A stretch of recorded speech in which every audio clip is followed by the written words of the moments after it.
পরম দয়াল শ্রী শ্রী ঠাকুর অনুকূল চন্দ্রের রাতুল রাঙা চরণে জানাই শত কোটি দণ্ডবত প্রণাম।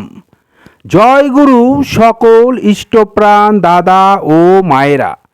আশা করব ঠাকুরের কৃপায় আপনারা সকলে ভালো আছেন, সুস্থ আছেন। আমরা আজকে ইষ্ট প্রসঙ্গে আলোচনা করব একটি গুরুত্বপূর্ণ বিষয় নিয়ে। আমরা সকলে ভাবছি আমরা মায়েরা ঠাকুরকে ভালোবেসেছি, কিন্তু ঠাকুরের নির্দেশ আছে যে মায়েদের কিছু করা চলবে না।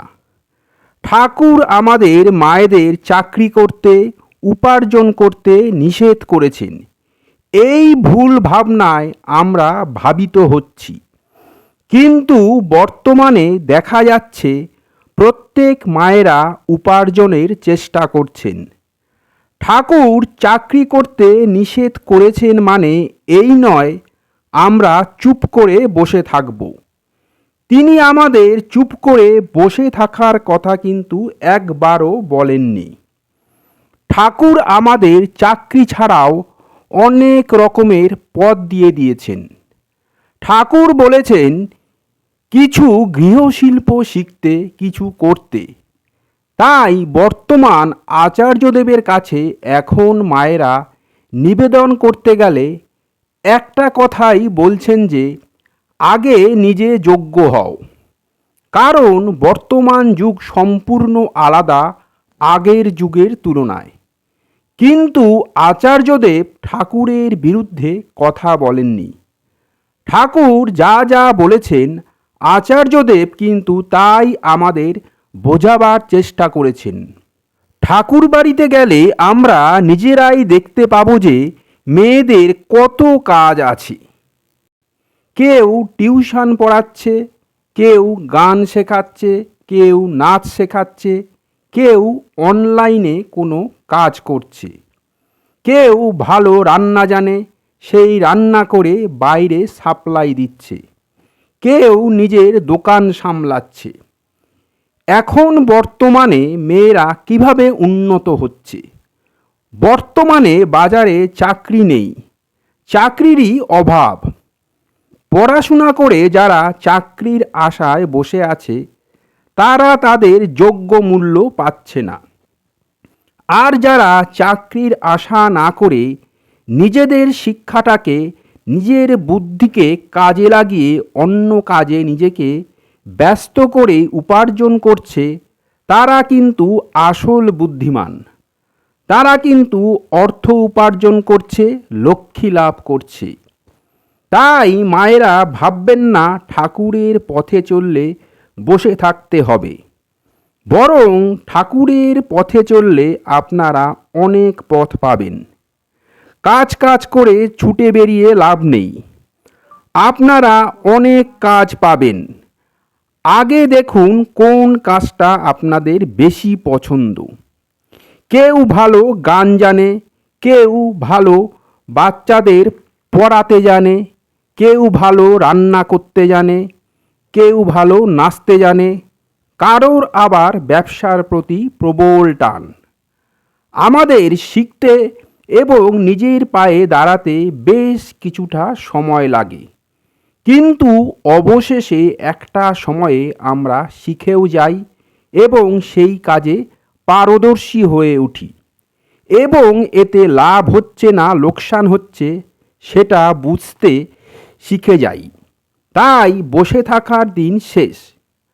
আচার্যদেব প্রত্যেক মেয়েদের এখন কাজ করতে বলছেন। আচার্যদেব মায়েদের দীক্ষাপত্রের কাজ করতে বলছেন। কেন জানেন? কারণ মায়েরা ঘরে বোরিং ফিল করেন। দীক্ষাপত্র কাজে যুক্ত হলে মায়েদের মন পরিষ্কার হয়ে যায়। স্বামী সন্তানের পিছনে কাজ করতে গিয়ে, তাদের যত্ন নিতে গিয়ে মা তার জীবনের গুরুত্ব ভুলে যান। কিন্তু একটা মেয়ে সংসারে না থাকলে সেই সংসারের গতি কী হয় তা কিন্তু আমরা সকলেই জানি। আমরা মায়েরা যদি না থাকি তাহলে পুরো সংসারটাই অচল। কিছু কিছু মায়েরা আছেন যারা ঘরেও করছেন আবার বাইরেও করছেন। একটা পুরুষ মানুষের থেকেও বেশি একটা মেয়ে মানুষ কাজ করতে পারে। তাদের যেমন মাথা চলে তেমন আবার হাত পাও চলে। এখন বর্তমানে কেউ বসে নেই, সবাই সবার মতো করে দাঁড়াবার চেষ্টা করছেন, আবার কেউ কেউ দাঁড়িয়েও গেছেন। কারণ সবাই চায় সংসারে কিছু উপঢৌকন দিতে। এই উপঢৌকন কথাটা এসেছে ঠাকুরের কাছ থেকে। পরম দয়াল শ্রী শ্রী ঠাকুরই উপঢৌকন কথাটি বলেছেন যে তুমি এমন কিছু করো সংসারকে যাতে উপঢৌকন দিতে পারো। ঠাকুর আমাদের কিন্তু কিছু করতে বারণ করেননি। ঠাকুর আমাদের স্বাধীন দেখতে চেয়েছেন। বর্তমান আচার্যদেব আমাদের নির্দেশ দিচ্ছেন, তুমি বসে থেকো না। পড়াশোনা শিখে বসে থেকে লাভ নেই।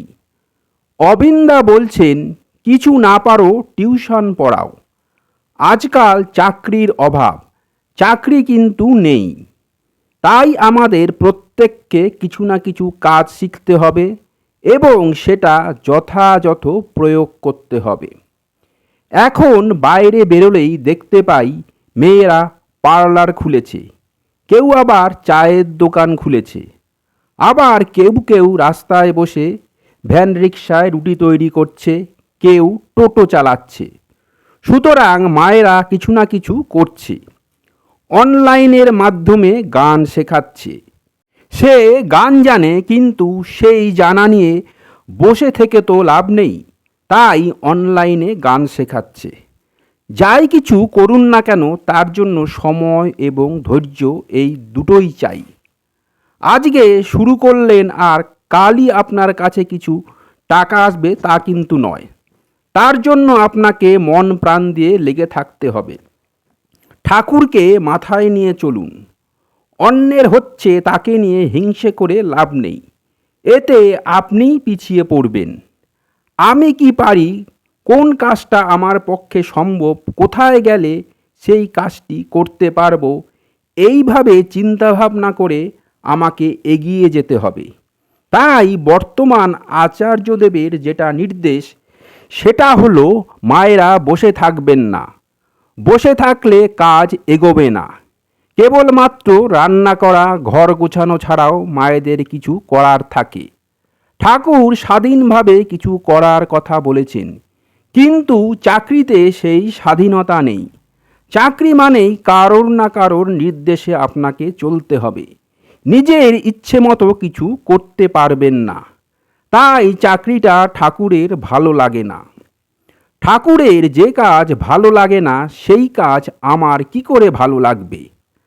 আপনি চাকরি করলে একটা সীমিত অর্থ উপার্জন করতে পারবেন, কিন্তু আপনি ব্যবসা করলে অপরিসীম অর্থ উপার্জন করতে পারবেন।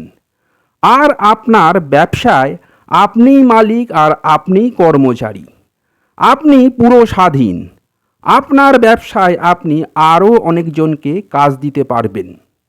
তাই আমি স্বাধীনভাবে কাজ করতে চাই, আর যেটা উপার্জন করব তার থেকে আমি আমার ঠাকুরকে দেব, কারণ সবই তো তার জন্য।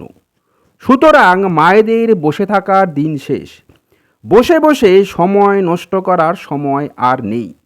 সেই সময়টাকে উপযুক্ত কাজে লাগাতে হবে। ছেলেদের সাথে সমান তালে এখন মেয়েরাও বাইরে কাজ করছেন। ঘর সংসারের কাজের সাথে সাথে এখন অনেক কাজ আছে যেগুলো আপনারা ঘরে বসে সহজেই করতে পারবেন এবং অর্থ উপার্জন করতে পারবেন। এখনকার দিনে যা পরিস্থিতি, একার রোজগারে সংসার চালানোটা প্রায় অসম্ভব হয়ে যাচ্ছে। তাই মায়েরা ঘরে বসে কিছু করে অর্থ উপার্জন করে সংসারে কিছু উপঢৌকন দিতে পারবেন এবং স্বামীর পাশে কিন্তু দাঁড়াতে পারবেন। এটা যদি করতে পারেন দেখবেন কত শান্তি, কত তৃপ্তি পাবেন। তাই আর ঘরে বসে থাকবেন না। নিজেদের দাঁড়াবার সময় এসেছে। সবাই চেষ্টা করুন, একদিন না একদিন সফল হবেনই। তারপর তো আমাদের মাথার উপর পরম পিতা পরম দয়ালের আশীর্বাদের হাত সবসময় আছে। মনে রাখবেন, ঠাকুর তাদের সাথেই থাকেন যারা কর্ম করেন, পরিশ্রম করেন। ঠাকুর কখনো কুঁড়েদের সাথ দেন না। তাই পরিশ্রম করুন, কর্ম করুন, দেখবেন ঠাকুর সদা সর্বদাই আপনাদের সাথে থাকবেন, আপনাদের পাশে থাকবেন। আজকের ইষ্ট প্রসঙ্গ এখানেই শেষ করলাম। আশা করব আজকের আলোচনা আপনাদের ভালো লাগবে। আলোচনাটা ভালো লাগলে লাইক করবেন, বেশি বেশি করে শেয়ার করবেন, যাতে আরও অনেকেই উপকৃত হন। আমার চ্যানেলটা সাবস্ক্রাইব করবেন এবং আমার পাশে থাকবেন। এরকম আরও অনেক অজানা ঠাকুরের তথ্য নিয়ে যাতে আপনাদের সামনে হাজির হতে পারি। আপনারা সবাই ভালো থাকবেন, সুস্থ থাকবেন, আনন্দে থাকবেন, খুশিতে থাকবেন। ঠাকুরের কাছে সদা সর্বদাই এই প্রার্থনা করি, ঠাকুর সর্বদাই আপনাদের যেন ভালো রাখেন, সুস্থ রাখেন। কালকে আবার ঠাকুরের নতুন তথ্য নিয়ে হাজির হব। জয় গুরু, বন্দে পুরুষোত্তমম।